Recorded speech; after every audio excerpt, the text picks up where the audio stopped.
সানোর ভাই আপনাকে স্বাগতম জানাচ্ছি আমাদের স্টুডিওতে। সানোর ভাই, আমরা বাংলাদেশ এবং আফগানিস্তানের ম্যাচ সম্পর্কে আপনার সাথে কথা বলবো, তার আগে আমরা একটু ম্যাচ রিপোর্টটা দেখে আসি শুরুতেই। বাংলাদেশ আফগানিস্তান সিরিজ প্রসঙ্গ, পারলো না বাংলাদেশ, শেষ পর্যন্ত লড়াই করে শেষ হাসি হাসলো আফগানিস্তান। তিন ম্যাচ সিরিজের দ্বিতীয় ওয়ানডেতে স্বাগতিক বাংলাদেশকে 2 উইকেটে হারিয়েছে আফগানিস্তান। এই জয়ে সিরিজে 1-1 সমতা আনলো সফরকারীরা। প্রথমে ব্যাট করে সব উইকেট হারিয়ে 208 রান করে টাইগাররা। জবাবে 2 বল বাকি থাকতে জয়ের বন্দরে নোঙর ভেড়ায় আফগানরা। ম্যাচ সেরা হয়েছেন মোহাম্মদ নবী। প্রথম ম্যাচে তীরে এসে তরি ডোবে, কিন্তু একই ভুল এবার আর হতে দেয়নি আফগানিস্তান। ইস্পাত কঠিন প্রতিজ্ঞা ছিল যুদ্ধ বিধ্বস্ত দেশটির ক্রিকেটারদের, তাই টাইগারদের শত চেষ্টাও বৃথাই গেল। বাংলাদেশের বিপক্ষে আরও একটি দুর্দান্ত জয় যোগ হলো আফগানদের ভান্ডারে। তবে শততম ওয়ানডে জয়ের ম্যাচে বাংলাদেশের 2 ওপেনার তামিম, সৌম্য 50 রানের মধ্যে ফিরে গেলেও পরিবর্তিত ব্যাটিং অর্ডারে এদিন মুশফিক রিয়াদের ব্যাটে বড় স্কোরের পথেই ছিল বাংলাদেশ।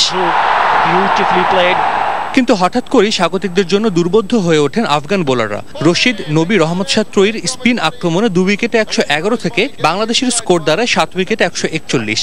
আফগান বোলারদের কৃতিত্ব ছিল, কিন্তু বাংলাদেশের ব্যাটসম্যানদের পুরনো ভুলের রোগটাও যেন আবারও ফিরে এলো।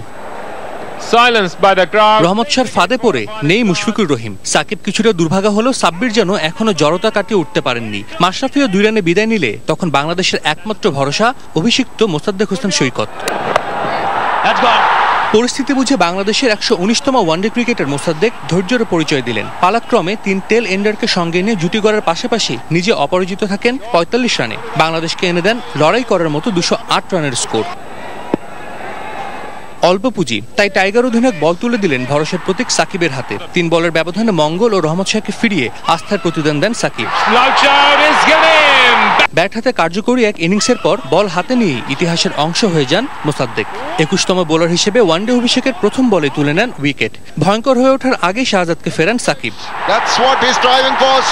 তবে আফগানদের বর্তমান ও সাবেক অধিনায়ক নবী ও ইস্তানিকজাই বাংলাদেশের বিপক্ষে 5ম উইকেটে করেন সর্বোচ্চ 107 রানের জুটি। এটাই নিশ্চিত করে দেয় ম্যাচের ভাগ্য।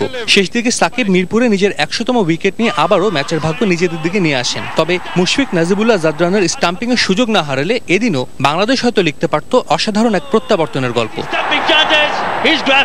পেন্ডুলামের মতো ম্যাচের ভাগ্য 2 দলের দিকে দুলতে থাকলেও শেষ হাসিটা ছিল আফগানিস্তানেরই। প্রথম ম্যাচের ভুল শোধরানোর কথা দিয়ে তা রেখেছে আফগানিস্তান, কিন্তু এই এক হারে বাংলাদেশ আইসিসি ওয়ানডে র্যাঙ্কিং এর 3 রেটিং পয়েন্ট হারিয়েছে। আর প্রথম 2 ম্যাচে আফগানদের লড়াকু পারফরমেন্সে বলে দেয় বাংলাদেশ ওয়ানডেতে 100তম জয়টা খুব একটা সহজেই পাচ্ছে না। মিরপুর শেরেবাংলা জাতীয় ক্রিকেট স্টেডিয়াম থেকে সাজিদ মুস্তাহিদ, সময় সংবাদ, ঢাকা।